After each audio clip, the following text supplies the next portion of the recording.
Mythes et complots avec Christian Page.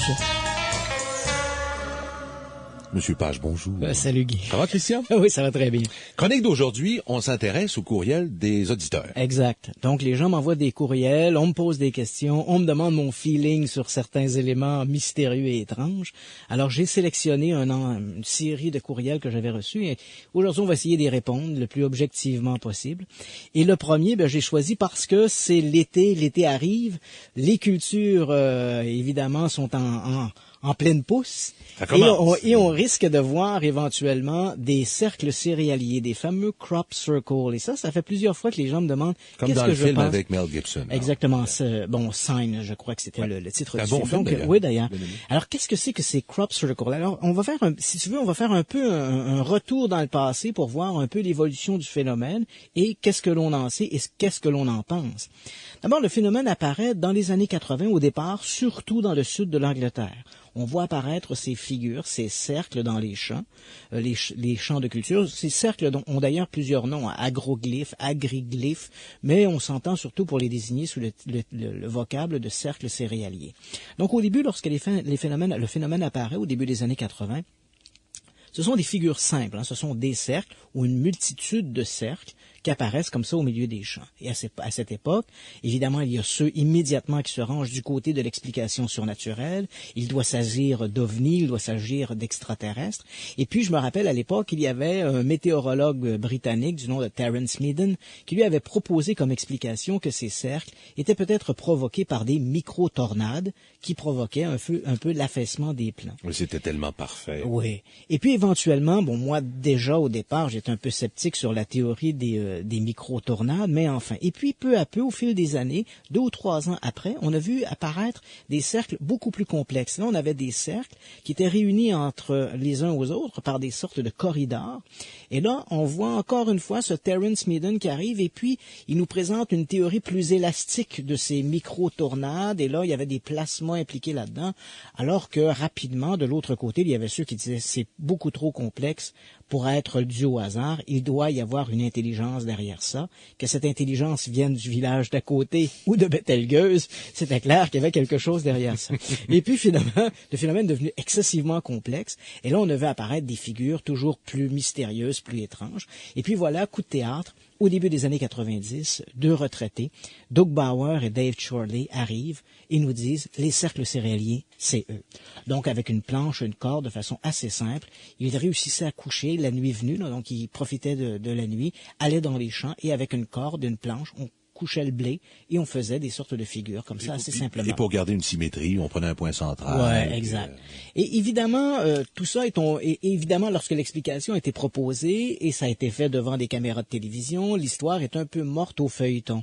Mais pourtant, les cercles céréaliers ont continué et les tenants d'une explication surnaturelle ont rapidement fait le calcul en disant « oui, mais certaines années, on a recensé jusqu'à 800 cercles.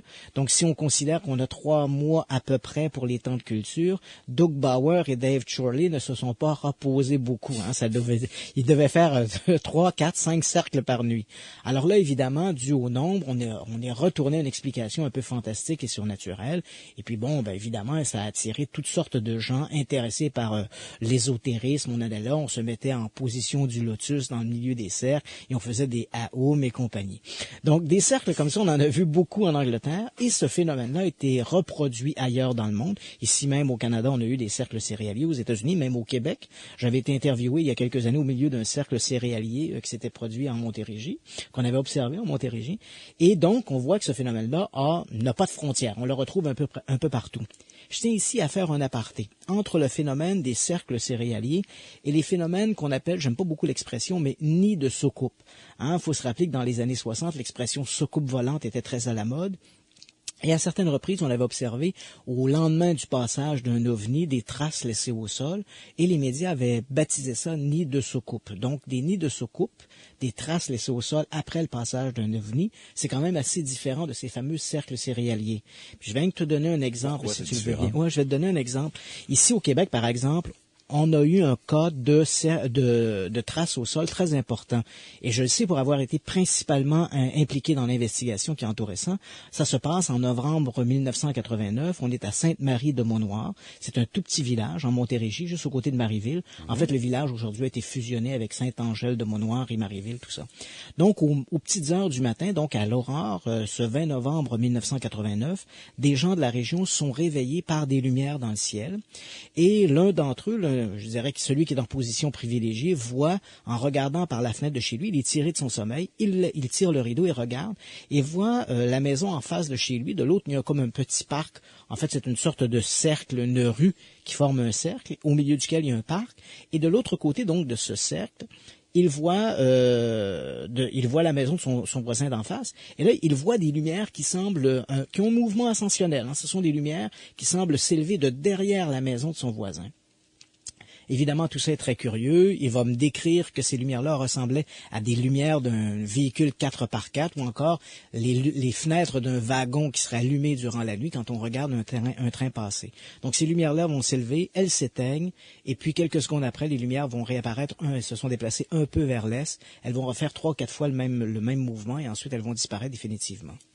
48 heures après cet événement-là, on va trouver sur le terrain vague, de là à la verticale de l'endroit où on a vu ces lumières s'élever, on va trouver un cercle de 20 mètres de diamètre où l'herbe a reverdi comme en été. Et là, il faut se rappeler, on est le 20 novembre 1989. Les gens sont tellement surpris de voir ce cercle apparaître au milieu de ce champ en friche qu'ils vont contacter la GRC. Christian, jusqu'à ce détail-là, les gens, comme moi d'ailleurs, ont dit, c'est arrangé avec le gars des vues, mais ça, c'est plus difficile à expliquer. Voilà, absolument. Alors, les gens sont tellement surpris de voir apparaître ce cercle, parce que ce terrain en friche, ils l'ont sous les yeux tous les jours. Ils savent bien que 48 heures avant, ce cercle-là n'était pas présent dans le champ. Ils vont contacter la gendarmerie royale, c'est l'agent Antonio D'Angelo du département de Saint-Jean-sur-Richelieu qui est appelé à enquêter sur l'affaire. Et comme moi, je viens de Saint-Jean-sur-Richelieu, je suis un petit peu un king, moi, dans mon village. Donc, je suis rapidement mis au courant de la situation. Je me rends sur place et j'assiste, je vois ce cercle-là. Éventuellement, des échantillons de végétaux et de sols seront pris et envoyés à l'Université Laval pour des analyses. Et si l'on accepte que cette dynamisation du sol s'est produite dans un court espace de temps, on parle de 48 heures, on a constaté que le taux de chlorophylle avait augmenté de 10 fois et le taux d'azote avait monté de 5 fois. Il n'existe aucun phénomène mécanique ou artificiel qui est artificiel ou naturel, qui pourrait reproduire une dynamisation du sol aussi rapidement. Donc là, on est en présence de quelque chose qui s'est produit. Je ne sais pas si ce sont des extraterrestres venus de Bételgeuse qui sont venus ensemencer notre champ, mais une chose est certaine, on est en présence d'un phénomène qui ne s'explique pas. Et aujourd'hui, presque 30 ans après ces événements, on ne l'explique toujours pas. Quelque chose s'est produit ce soir-là, qui est associé à un phénomène lumineux qui a redynamisé le sol au mois de novembre, comme ça ne s'était jamais vu avant et comme ça ne s'est jamais reproduit ensuite. Ça s'explique pas. Ça ne s'explique pas. Mais on peut sûrement supposer une couple d'explications. Non, jusqu'à maintenant, on a proposé, même des gens d'Environnement Canada sont venus, ils ont fait des prélèvements de sol. Et jusqu'à maintenant, on n'a aucune explication à fournir. Il ne s'agit pas d'un phénomène naturel, il ne s'agit pas de la présence de champignons. L'idée du canular est à peu près exclue. Donc, on ignore ce qui a pu se produire, qui a pu provoquer ce phénomène-là. Et je m'arrête là. C'est-à-dire que je n'irai pas à proposer des explications d'ordre surnaturel. Je n'ai fait que constater le fait. Et ce fait-là nous montre bien qu'il y a eu une anomalie qui a été enregistrée sur un sol, qui est observée sur le sol après l'observation de lumière. Dans le cas présent, on parlait d'un phénomène où le sol où les végétaux avaient simplement reverdi. Le gazon semblait un peu comme couché, comme s'il avait été soufflé par une espèce de ventilateur. C'est très différent de ces fameux cercles céréaliers où là, l'herbe est couchée en ligne rayonnante et il n'y a pas vraiment de modification dans le sol, si ce n'est que ces plantes qui sont couchées. C'est vrai que probablement des auditeurs vont dire, d'après certains récits, d'après certains comptes rendus, des analyses auraient été faites et ces analyses-là auraient démontré des modifications dans le génome des plantes. Je peux te dire que ces résultats-là sont faux et ces résultats-là ne reposent pas sur des études rigoureuses comme ça a été fait par exemple à Sainte-Marie-de-Maunoir. Donc, il faut éliminer ces histoires d'analyse-là. Lorsqu'on parle de cercle céréalier, on parle essentiellement de champs de céréales où les plants ont été couchés.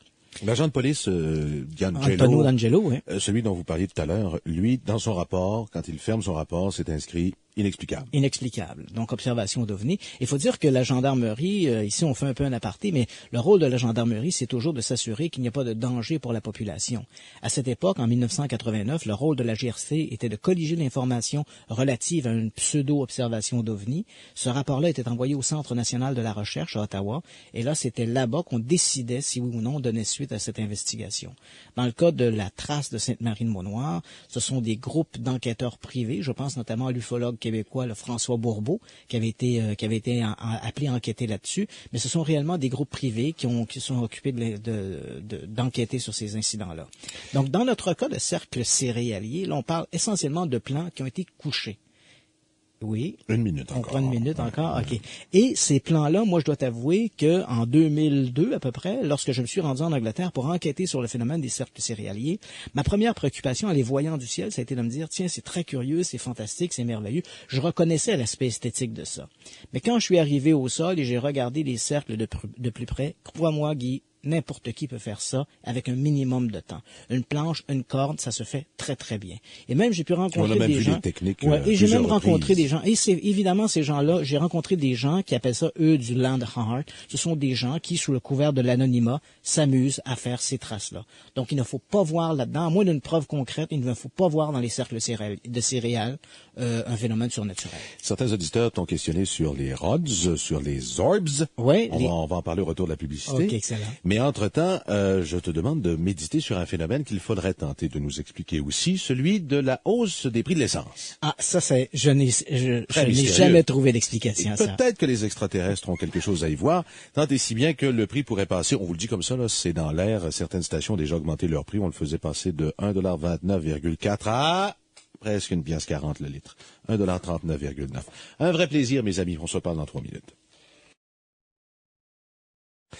Bon, 14h48. Christian, qu'est-ce que c'est que des orbs sur lesquels certains auditeurs par courriel t'ont questionné? Tu sais que depuis quelque temps, on voit à la télévision des émissions qui, je dirais, un peu télé-réalité dans des maisons hantées. Donc, des groupes de gens se déplacent, installent des caméras, et là, on vit un peu au rythme de ces enquêteurs sur place. Pas toujours un succès, d'ailleurs. Non, mais on vit un peu au rythme de ces enquêteurs sur place, et on voit parfois, sur certaines images, des sortes de sphères lumineuses qui se déplacent, et on nous présente ça comme étant un peu une âme errante à l'intérieur des lieux. Donc, cet objet-là, ce phénomène, cette boule lumineuse est associé à une explication surnaturelle. Bon, qu'est-ce que c'est que c'est ce qu'on appelle le orbs, et on en voit beaucoup de ces images-là sur Internet, donc des images souvent prises par des photographes amateurs. Donc, on se trouve dans un lieu, on prend des photos et on voit apparaître de ces sphères lumineuses qui semblent sortir de nulle part. Donc, qu'est-ce que c'est que ce orbe? Là encore, il faut reculer un peu. Dans les années 70-80, on n'avait absolument aucune photo de ces orbs, et puis soudainement, on voit apparaître, se multiplier cet ensemble de photographies. Écoute, Guy, tu sais, je fais de la télévision depuis la fin des années 70. Donc, je suis passé, moi, j'ai vu le U-Matic 3/4 de pouce au Betacam ou numérique. Donc, je connais un peu le genre d'artefacts ponctuels que tu peux voir apparaître sur de l'image. Et ces fameux orbs, ces fameuses boules de lumière, sont apparus avec l'avènement de la caméra numérique. En fait, ce qu'il s'agit... Quand on fait sur Google Orbs, ouais. Photographie, résultat 672 000 résultats. Donc, ça n'est pas piqué des verres, tu vois que le sujet est populaire. Bon, qu'est-ce que c'est que ces orbs? Et faut-il voir là-dedans réellement une explication surnaturelle? La réponse est non. Les orbs, en fait, apparaissent avec l'avènement de la caméra numérique. Ça, j'allais dire. Et ce qui se produit, en fait, c'est que le phénomène, et surtout, on voit surtout de ces images-là tourner lors de prises à la caméra infrarouge, donc dans l'obscurité. On a une sorte d'éclairage qui donne un peu à l'image un aspect verdâtre, et on voit apparaître ces objets-là. Ce sont toujours des objets, ce sont de la poussière, des gouttelettes d'eau. Qui sont dans la lentille? Qui flottent dans l'air. Et il faut bien comprendre que l'éclairage, notamment en infrarouge, la façon dont la lumière infrarouge va se refléter sur des objets, des poussières, des pollens qui sont dans l'air, cette lumière-là ne présentera pas la même caractéristique que lorsque l'on filme dans un spectre de lumière. Il y en a des très gros. Ouais, Très plus gros. on est proche de la caméra, évidemment, plus le orb paraît gros. Et les gens qui voient de ces émissions sur le surnaturel, où on voit des orbs filmer et se déplacer, on a l'impression parfois que le orb se déplace en suivant un corridor aérien très précis, comme il se manifestait sous une forme d'intelligence. En fait, il faut se rappeler que lorsqu'on est dans une maison, il y a des gens qui se déplacent, qui entraînent des mouvements dans l'air. Il peut y avoir des fenêtres qui sont ouvertes, qui vont entraîner également des mouvements dans l'air, et un pollen ou une poussière qui est dans l'air, qui va refléter de la lumière infrarouge, donnant un aspect de orb, évidemment, va se déplacer en suivant ces corridors-là, qui peut donner à l'observateur l'impression que le phénomène est intelligent. Mais en réalité, il ne s'agit que de poussière, de particules d'eau qui sont en suspension dans l'air, n'importe quoi, et qui reflètent la lumière de la caméra numérique ou encore de la lumière infrarouge qui donne cet aspect-là. Alors, c'est un peu de la poudre aux yeux. Excusez-nous, là. On peut essayer de se rendre intéressant auprès des membres de la famille avec une photographie semblable, mais en fait, c'est que nous, on a raté notre coup, notre appareil est pas bon, point. Exactement. Et les gens, lorsque l'on regarde des émissions à caractère surnaturel et on nous présente ces images-là en essayant de nous faire croire qu'il s'agit d'une manifestation surnaturelle, on nous dupe littéralement parce qu'il n'y a aucune explication d'ordre surnaturel derrière ces phénomènes-là. Ce sont des artefacts ponctuels qui apparaissent devant la caméra et qui est dû à l'éclairage et à des particules en suspension dans l'air. Maintenant, l'autre phénomène... Sur lequel les auditeurs te questionnent, ce sont des rods. Les rods. Et là, on est tout à fait dans le même... En fait, on se trouve dans la même zone frontière. Je peux faire le même exercice oui, sur absolument. Google? Okay, donc, si on se trouve dans la même zone frontière que les fameux orbs, c'est-à-dire qu'on voit apparaître avec l'avènement de la caméra numérique de ces fameux rods. Et qu'est-ce que c'est qu'un rods? À en croire les amateurs de surnaturel, les rods seraient des sortes d'insectes ou d'animaux, de créatures mystérieuses dont les déplacements aériens seraient si rapides qu'il serait impossible d'être vus à l'œil nu. Donc, ces objets-là ne peuvent être vus, ces insectes ou ces objets ne peuvent être vus qu'en regardant un film, image par image. Et là, soudainement, on voit apparaître cette sorte de zébrure, cette lignature dans l'image. Ça, les rods, là, c'est un petit peu plus populaire que les orbs. Alors, 6 090 000 résultats en 0,26 secondes sur Google. Et regarde celle-ci que je te démontre, qu'on voit sur le site parascientifica.com. Oui. Quand même, ça ressemble vraiment à une créature vivante. Oui, absolument. Honnêtement, donc, on a comme l'impression, c'est ça, donc on a l'impression de voir une sorte d'ailette qui ressemble à une sorte de voilure qui tourne autour de la créature en question et elle se déplace comme ça devant la caméra. Il faut regarder image par image pour voir apparaître ce fameux rods. Et là, on se retrouve exactement dans la zone frontière de nos orbs. Ces créatures, ces rods, n'apparaissent qu'avec l'avènement de la caméra numérique. Et il s'agit encore là d'un artefact ponctuel qui apparaît sur l'image, qui est provoqué indubitablement par des insectes. Mais t'es bien décevant, tu pètes nos bulles. Ben tout oui, le je temps. sais. Donc, on a fait moi-même, je me suis amusé à un moment donné à faire le test. J'avais placé au-dessus d'un marécage où il y avait énormément d'insectes, une caméra qui filmait en numérique et une caméra qui filmait en Betacam, donc un enregistrement numérique. Okay. Un enregistrement magnétique, c'est-à-dire.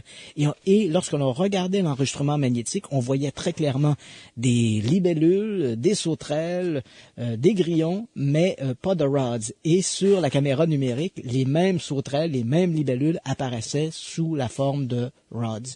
Donc on voit qu'il s'agit là encore une fois de la façon dont l'information est enregistrée sur une caméra numérique qui fait apparaître ces artefacts ponctuels anormaux qui apparaissent comme étant et auxquels on donne des explications surnaturelles et qui paraissent bien sûr à première vue tout à fait extraordinaires, mais qui ne sont rien d'autre que des erreurs visuelles provoquées par le support sur lequel elles sont enregistrées.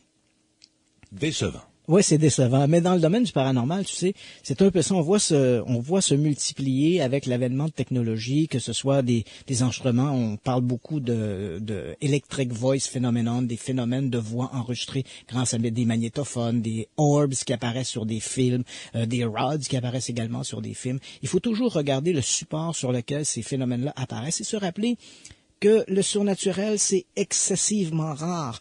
Et quand on en a des centaines et des milliers d'images, ça paraît toujours un peu qu'il y a un truc. Mais, Christian, quand on coupe la femme en deux avec une scie, et à chaque fois elle est vivante, il y a un truc quelque part. T'es sûr? Oh oui, absolument. Une autre déception. Qui pensait. Sur 30 secondes, à peu près, là, hein. Sur la totalité des phénomènes surnaturels qui sont rapportés, est-ce qu'il y en a qui le sont vraiment? Moi, je te dirais que sur la totalité de ces phénomènes-là, on a de 5 5 à 10% des phénomènes rapportés pour lesquels, après une investigation rigoureuse, on ne trouvera pas d'explication. Mais le fait de ne pas trouver d'explication ne nous force pas à accepter que l'on est visité par des extraterrestres venus de Bételgeuse ou encore qu'on est visité par mon oncle Albert qui revient d'outre-tombe. Donc, on est en présence de phénomènes pour lesquels on n'a pas d'explication, mais l'absence d'explication ne veut pas dire que l'explication surnaturelle doit être retenue pour autant. Je vais quand même essayer à nouveau la semaine prochaine, mon cher. Ça va me faire plaisir. Merci, Christian. Salut. Christian Page pour les mythes et les complots. Il est, presque le temps de se quitter. Paul Aude s'en vient. Je vous rappelle que, je vous le dis souvent, c'est à titre de service à la communauté. Vous en ferez bien ce que vous voulez. Une pièce 40, en fait. Une pièce 39,9 pour le prix de l'essence. Certaines stations ont commencé à afficher ces prix. Et vous, qui faisiez des pieds de nez à vos collègues ce matin parce que vous aviez fait le plein à $1,29, ça ne pouvait durer. Merci d'avoir été là. Ici Guy Simard. Bonne journée. À demain.